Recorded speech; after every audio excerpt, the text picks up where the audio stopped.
정신 나간 아내 참교육시킨 얘기 좀 해보겠습니다. 아내는 제 친구가 소개시켜줘서 만나게 되었고 연애 1년에 바로 결혼까지 했습니다. 처음에는 정말 잘 맞았습니다. 뭐래도 취향이 비슷하고 저도 아내도 술 한 잔씩 먹는 거 좋아하고 그랬기 때문에 어디 핫플레이스나 분위기 있는 술집만 발견하면 전국 방방곡곡 찾아다니며 재밌게 연애했습니다.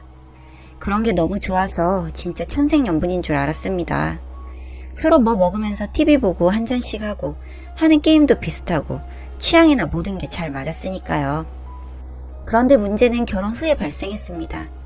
이 사람이 저랑 있을 때는 안 그런데 친구들과 나가 놀면서 술만 먹으면 술이 취한다는 것이었습니다. 처음에는 그리 심각한 수준까지는 아니었습니다. 그런데 날이 지나면 지날수록 심해져서 나중엔 어디 나간다고만 해도 겁이 날 지경이었습니다. 늘 데리러 가는 건 제 몫이었고 인사분산 된 적도 허다했고요. 저희가 어린 나이에 결혼한 건 맞습니다. 제 나이 28살, 아내 나이 25살이니까요. 아무리 그래도 결혼하면 정신을 좀 차려야 할 텐데 전혀 그런 것이 없었죠. 같이 노는 친구들이 다 미혼이고 그렇다 보니 이해하려 해도 힘든 부분이 많았습니다.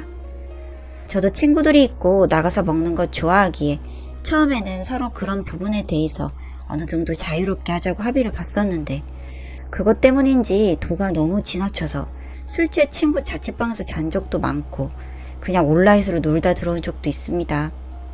애를 좀 낳으면 괜찮으려나 싶어서 임신하자고 말해도 오빠 나이 30 되면 그때 갖자고 자꾸 회피하더군요.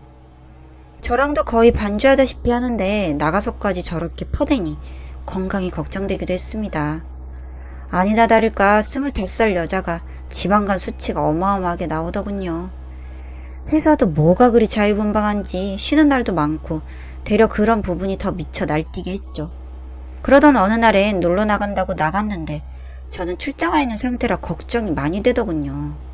아니나 다를까 12시 정도 되니 연락 두절되고 친구들 일일이 전화하니 한 명에 겨우 받더니 거의 초토화 수준이고요.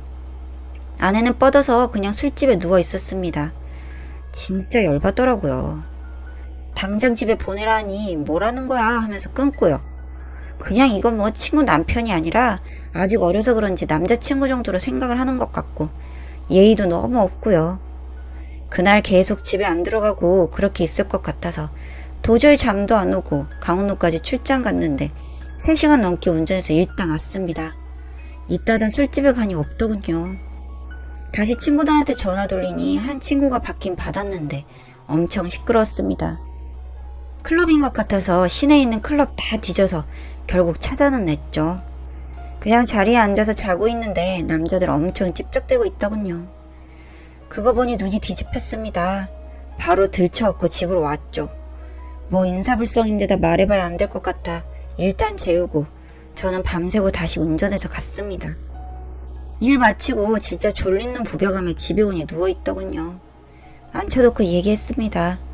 이런 식은 안 된다고요. 이건 결혼생활이 아니라 사귀는 사이에도 이렇게 하는 건 실례인데 원래 안 그러던 애가 왜 그러냐고 하니 원래 이랬는데 오빠 때문에 안 한 거였고 그런데 친구들이 다 젊어서 같이 놀려면 어쩔 수 없이 그런 상황이 벌어진다고 변명하더군요.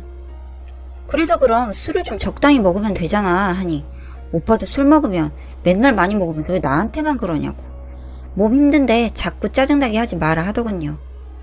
진짜 이 여자를 어떻게 하지 싶었습니다.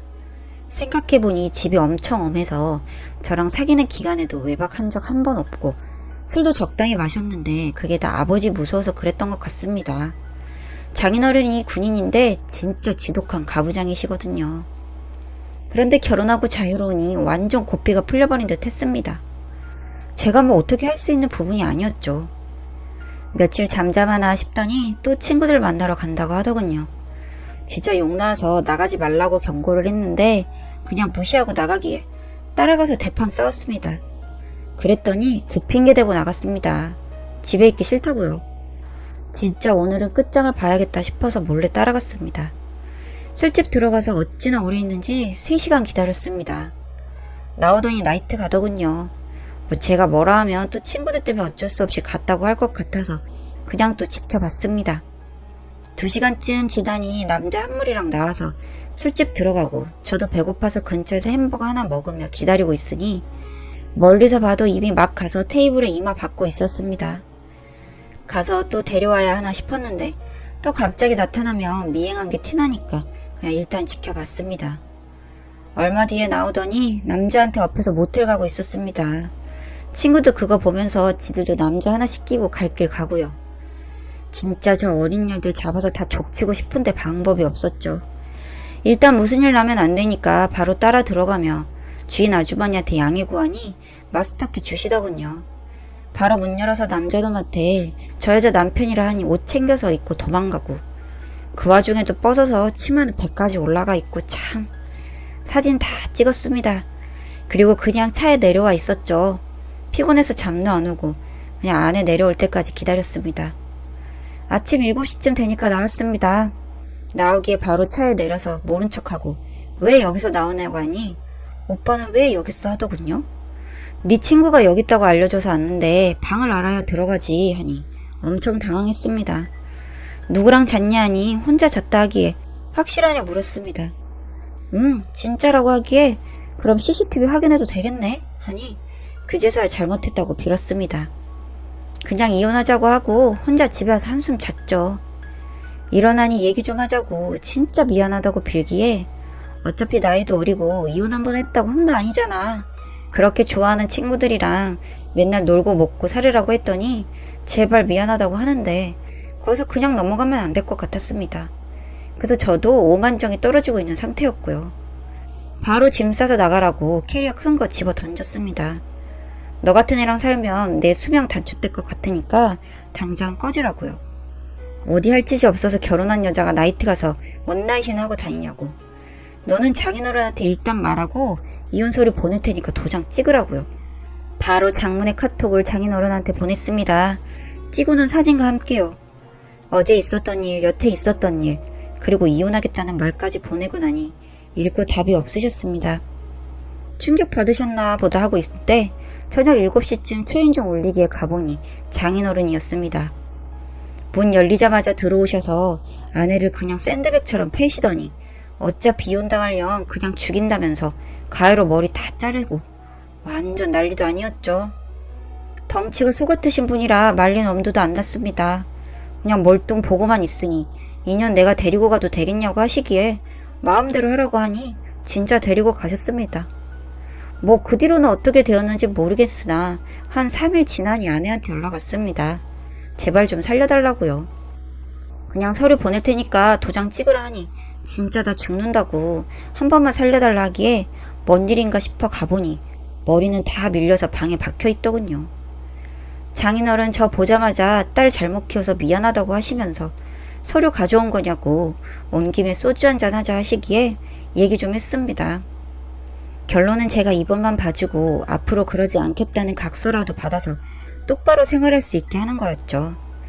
머리 다 밀린 아내한테 각서 쓰고 앞으로 이런 일 없게 할래? 하니 힘차게 고개 끄덕이며 진짜 미안하다고 하더군요. 그렇게 대충 상황 정리시키고 데리고 왔습니다. 회사도 무단 결근으로 못 가서 결국 그냥 그만둬야 할 것 같고 그냥 집에만 뒀죠. 그 사탄의 친구들은 눈치 있는지 없는지 자꾸 나오라고 꼬시는데 머리 밀린 건 말도 못하고 계속 몸 안 좋다고 핑계대기에 똑바로 말하라 했습니다. 앞으로 그냥 아예 그렇게 놀 일 없다고요. 그러니 마지못해 또 그렇게 카톡 보내더군요. 풀린 고삐 잡는 데는 군인 아버지가 최고였습니다. 아직도 아내는 지가 그날 술 먹고 다른 남자랑 잔 줄 알고 있습니다. 그거 미안해서 저한테 엄청 잘하고요. 제가 하룻밤 바람 피는 거 한 번 용서해준다고 하는데 저는 그런 마음 전혀 없습니다. 그냥 이대로 잘 살 수만 있다면 바랄 게 없죠. 장인어른 늙으셔서 기력 약해지시면 또 고삐 풀릴 수 있겠으나 그때까지 잘 타일러서 좀 제대로 된 사람 만들어 볼까 합니다. 아, 그리고 그 친구들 얘기가 있었네요. 얼마 전 그 친구 중 하나가 남자 하나 물어서 사귀고 있었는데 친구들 소개시켜준다고 만난 술자리에서 친구 둘이 동시에 그 남자한테 반해서 좋아했다네요. 뭐 잘생기고 키도 크다나 뭐라나. 하여튼 그래서 그 남자한테 끼부리고 번호 따서 몰래 연락하고 그러다가 사귀고 있는 친구한테 두 친구 다 걸려서 난리 났다고 하더군요. 몸싸움까지 하면서 싸워서 경찰서까지 갔다네요.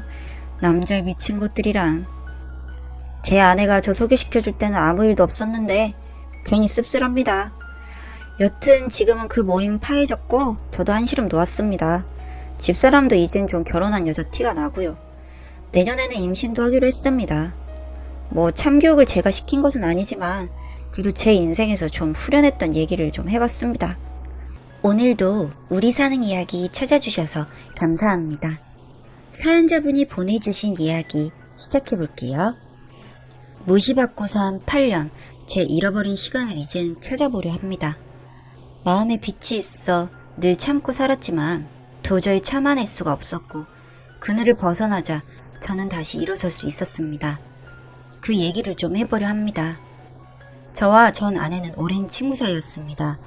고등학교 때부터 친구로 친하게 지내다가 20대 때 호감이 생겨 사귀게 되었고 둘 다 별것 없는 상태에서 결혼했습니다. 제가 첫째이고 밑으로 동생이 둘이나 더 있는 터라 집안에 늘 여유가 없었고 작은 동생이 사고까지 치는 바람에 저를 돕거나 하실 여력도 없으신 분들이었기에 그냥 맨손으로 결혼했습니다. 전 아내는 그래도 집에 좀 부유한 편이라 집에서 도움을 받았고 어쨌든 결혼하기 전 처갓집에서 엄청나게 반대를 하셨습니다. 그래도 그때는 전 와이프가 저를 많이 사랑했던 터라 무조건 괜찮다며 결혼하겠다고 우겼고 결국 이기지 못하시고 결혼을 시키셨죠. 그때부터가 악몽의 시작이었습니다. 전 그냥 중소기업 다니며 월급쟁이 생활했고 아내는 동네에서 첼로 레슨을 했었죠. 처갓집과 제가 살고 있는 집이 가까웠는데 거의 매일 장모님과 생활했습니다. 늘 저를 무시하시며 딸이 아깝다는 식으로 저에게 압박을 주셨습니다. 원래 의사 사위니 검사 사위니 최소 사자 집안에 시집 보낼 애였는데 완전 앞길을 망쳤다면서 제가 듣는 앞에서도 그런 말들을 서슴없이 하셨습니다. 처음 결혼 후에는 아내가 다 막아줬습니다. 그런 말 하지 말라며 왜 자꾸 그렇게 하냐며 장모님한테 화내고 난리도 치고 그랬었죠. 근데 1년이 지나고 2년이 지나고 그러다 보니 이젠 제가 예전에 친구 사이로 지냈던 사이로 느껴졌는지 장모님이 무슨 말을 해도 들은 척 만 척 하더군요. 그냥 계속 서럽게 생활했습니다. 그러다가 제가 회사에서 좀 큰 실수를 하게 되어 어쩔 수 없이 사직을 하게 되었습니다. 그때 이후로 아주 무시가 극에 달했죠. 밥만 축낸다느니 도대체 왜 그러고 사냐느니 진짜 입에도 담기 힘든 말을 하며 절 무시했죠. 저도 잘해보려고 이 방면 저 방면으로 알아보았으나 다시 괜찮은 직장을 구하기가 힘들었고 아내 덕에 생활고는 없었지만 그래도 보탬이 되고자 막노동까지 나갔습니다. 그러던 어느 날 제가 막노동을 마치고 초췌한 모습으로 집으로 돌아오고 있는데 장모님이 친구분들과 걸어가시고 계시기에 인사를 드렸는데 절 모른 척 하시더군요. 마음의 상처를 엄청 많이 받았습니다. 다음날 저에게 극고를 해서는 아는 척을 왜 하느냐며 뭐라 하시기에 죄송하다고 했죠. 아내도 점점 달라져서 저를 그냥 집에서 살림하는 남자로 취급하고 집안일이며 모든 것에 손을 떼더군요. 구직 활동을 하면서 집안일까지 하려니 쉽지 않았습니다. 완전히 몰두해도 될까 말까인데 늘 눈치 보고 집안일하고 돈 달라고 하기에도 눈치가 보여 늘 먼 거리를 걸어다니곤 했습니다. 정말 많이 힘든 시간을 보냈습니다. 면접을 보고 오는데 아내가 다른 남자랑 걸어가는 걸 보면서도 아는 척을 할 수가 없었습니다. 제 모습이 너무 초라해서요. 집에 와서 넌지시 물어보니 그냥 대학교 다닐 때 아는 사람인데 이 동네에서 학원 개업한다고 조언 구하려고 만난 거라고 하더군요. 그래서 그냥 그랬구나 하고 말았습니다. 장모님이 저한테 그러시는 건 못 견디기 힘들었지만 아내를 사랑하는 마음이 너무 컸습니다. 그러니 그 모진 세월을 견디고 살았겠죠. 그러던 어느 날 저희 어머니 머리에 꽈리라는 것이 있었는데 그것 때문에 입원을 하셨습니다. 위치가 안 좋아 수술을 해야 하는데 들어놓은 보험도 없어서 병원비가 막막하여 저한테 도와달라 전화가 왔더군요. 모른 척 할 수 없었습니다. 힘들게 고생만 하신 분들이라는 걸 잘 알았으니까요. 넌지시 아내에게 얘기를 꺼냈는데 지금 본인에게 현금이 없다고 엄마한테 빌려서 준다고 하더군요. 다음날 장모님한테 연락이 왔습니다. 엄청 짜증을 내면서 그래도 효자인 척은 하고 싶은가 보지? 하시기에 죄송합니다 했습니다. 어떻게 해서라도 도움을 받았어야 했으니까요. 엄청 뭐라 하셨는데 기억도 잘 나지 않습니다. 그냥 넋이 나가서 듣고만 있었으니까요. 그렇게 돈 받아 보내드렸습니다. 그때 받았던 그 빚 때문에 마음에 큰 부담이 있어 금방 끝났어야 할 결혼 생활이 멀리도 간 것 같습니다. 결혼 생활을 했지만 저는 그냥 다른 식구 같았고 아내는 아이조차 갖지 않으려 했죠. 지금 애 낳아봤자 힘들게 키울 텐데 그러기 싫다면서요. 정말 남자로서의 자존심이 바닥까지 갔습니다. 그렇게 8년을 버텼습니다. 그런데 참을 수 없는 일이 생기고 말았습니다. 아내가 그 대학교 때 알던 사람이라고 했던 남자와 바람피는 걸 제 두 눈으로 직접 목격을 했죠. 둘이 어깨동무하고 있는 것을 보게 되었습니다. 집에서 멀지도 않은 곳이었는데 어쩜 그리 당당하게 행동을 하는지 남편을 도대체 얼만큼 개똥으로 생각하면 저러나 싶어서 화가 머리 꼭대기까지 났죠. 그날 집에 온 아내에게 처음으로 손을 댔습니다. 뺨을 때렸죠. 왜 때리냐고 발악한 그 여자에게 바람피는 거 다 봤다고 하니 당황하면서 집을 나갔습니다. 그리고 여지없이 장모님이 오시더군요. 그리고 장모님한테 제가 맞았습니다. 뭔데 내 딸을 때리냐며 오죽 못났으면 남자를 만나겠나. 남자 구실도 못하는 인간이 무슨 남편이라고 남편 노릇 하려고 드냐며 그냥 비수를 있는 대로 꽂았습니다. 그렇게 못 살겠으면 이혼을 하라기에 주춤하게 되었습니다. 그리고 죄송하다고 했는데 말 나온 김에 그리고 기왕 이렇게 된 김에 이혼하라고 하시더군요. 아내는 옆에서 울기만 하다가 이혼할 거냐 말 거냐 장모가 물으니 이혼할래 하면서 울더군요. 장모님이 그렇게 가고 나서 아내와 얘기했습니다. 진짜 헤어지고 싶냐고 물으니 정말 많이 사랑해주고 아껴주는 거 아는데 더 이상 남자로서의 감정도 없고 사랑하는지도 잘 모르겠다고 하더군요. 그래서 그냥 놓아준다고 했습니다. 장모라는 그 여자는 좋다고 난리를 치셨죠. 그렇게 이혼했습니다. 그냥 조용히 합의 이혼했고 이혼하며 집에서 짐을 빼 나오는데 정말 제 거라고는 없었습니다. 그냥 캐리어 하나에 옷 몇 가지 챙기니 그게 끝이었습니다. 얼마나 구질구질하게 살아왔는지 알겠더군요. 그렇게 8년의 결혼 생활이 끝났습니다. 참 많이 서러웠는데 자유로워지니 어디서부터 시작해야 할지 모르겠는 마음과 설레는 마음 둘이 공존했습니다. 가진 것은 없었지만 정말 바닥부터 시작했습니다. 건설 현장에서 정말 열심히 일했는데 거기서 좋은 분을 만나 일당이 아닌 월급제로 일하며 조금씩 성장해 갔습니다. 그렇게 1년, 저는 어느 정도 자리를 잡았고 전 아내의 소식은 못 들은 채로 살았습니다. 그러던 어느 날 연락이 왔습니다. 전 장모였죠. 저에게 좀 볼 수 있냐고 하시기에 싫다고 했습니다. 그러니 정말 중요한 얘기가 있으니 보자고 하시기에 어쩔 수 없이 자리에 나갔습니다. 거기서 들은 얘기가 놀랍더군요. 전 아내는 저와 이혼하자마자 그 남자와 재혼했다고 했습니다. 근데 몇 개월 뒤 교통사고가 크게 나서 하반신 마비가 되었고 그 남자는 이혼을 요구했다고 했습니다. 돌싱녀라도 집안이 괜찮아 만났는데 하반신 마비되고 본인이 돌봐야 할 상황이 오니 바로 내뺀 것이었습니다. 그러고 난 후 우울증에 걸려 살고 있다고 했습니다. 아무리 어떻게 해주려고 해도 안 된다며 자네가 제발 돌봐줄 수 없겠냐고 돈은 얼마든지 주겠다고 다시 합치면 어떠냐고 물으시기에 한마디 했습니다. 어쩜 그렇게 염치가 없으시냐고요.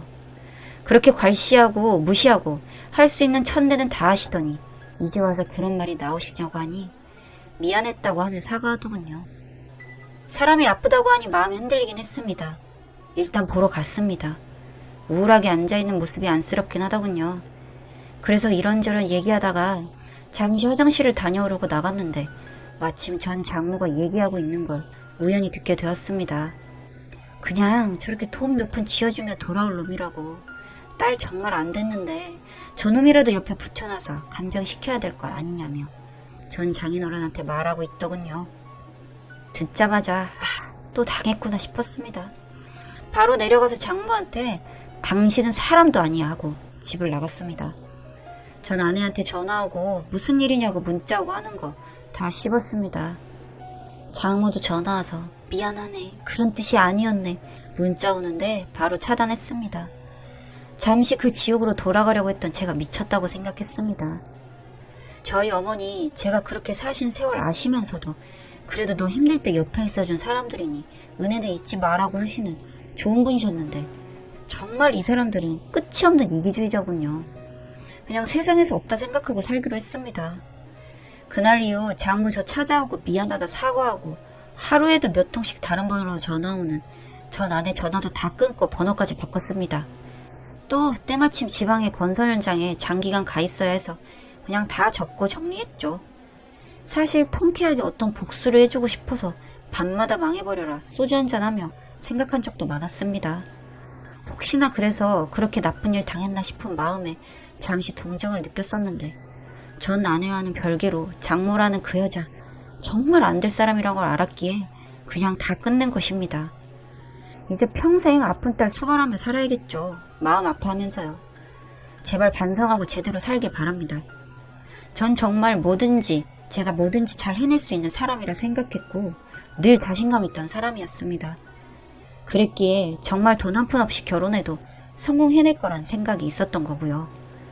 그러나 결혼한 순간부터 정말 제 자존감이 바닥까지 갔고 진짜 맨날 쓸모없는 인간이라는 소리를 들으니 그렇게 되어가는 것 같았습니다. 핑계라고 생각하셔도 좋습니다. 그런데 진짜 그랬습니다. 이젠 좀 어렸을 적 제 모습으로 당당하게 살아가고 싶습니다.